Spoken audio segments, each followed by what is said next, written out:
So I chose to use the definition from IFRS because it's a good definition that can be applied to understand what are assets. But as I mentioned, different standards that are applied in different countries, the understanding around the key elements of financial statements, which are assets, liabilities, equity, income, and expense, are very similar. Usually, you don't see many deviations from the treatment of assets, liabilities, and equities, or the classification of assets, liabilities, equity, income, and expenses. So going back to definition, a present economic resource controlled by the entity as a result of past events. And the definition also explains what an economic resource is. It's a right that has the potential to produce economic benefits. It's similar to what we just discussed. An asset is something that you own or control that has a potential of providing you future economic benefits. So key points are it is an economic resource. So there is some economic benefit, right? Financial benefit. The entity, the organization controls that asset. And then that economic resource means there will be a potential to produce economic benefits. So that's looking in the future, right? So it's not any benefit that you have already received is not considered as an asset.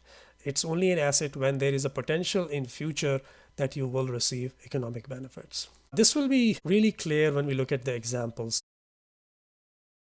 This list that you see, this is pretty much majority of the assets that you will encounter in accounting, or when you are working as an accountant. This list pretty much covers everything. So let's go through the list one by one. The first one is cash at hand or bank.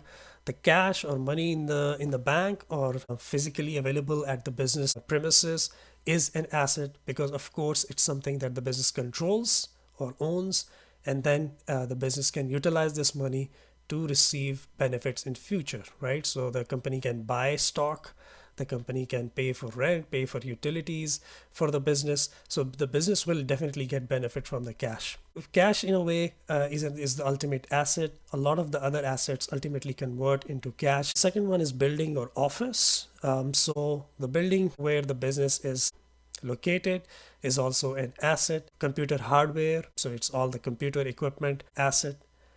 Furniture inside the building where the employees come and work, the office desk, the office chair, office equipment is also an asset. So the next one is inventory. Inventory is really the stock, the goods, the products that the company sells. As long as they are with the company premises, not sold yet, they are also considered an asset because they will be sold in future and bring money to the business. Similarly, vehicles in which the business conducts its business or it helps in bringing the employees to office, to customer locations and perform business, they're also an asset. Any machinery that the company has, especially if it's a manufacturing organization, all the machinery is also an asset. Land or property that the company owns is also an asset. Accounts receivable, this is the amount of money that is receivable or due from the customer. So if the company sells on credit and gives the customers some time to pay, at that point the company records accounts receivable, and this account receivable is an asset because of course this will convert into cash when the customers settle the amount.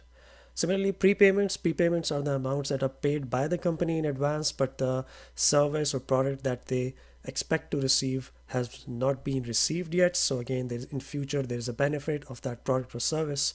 So prepayments are also an asset. Investments, so if the company has invested in other companies, the shares, or invested in bank, or invested in metals such as gold, silver, all of those investments are also asset because they will convert into money or cash. Computer software is going to be utilized by the business. So an example would be the implementation of ERP, for example, SAP or Oracle Financials. Any ERP, any computer software that the company purchases can also be considered as an asset. And then we have some other categories of assets. So goodwill on the purchase of business.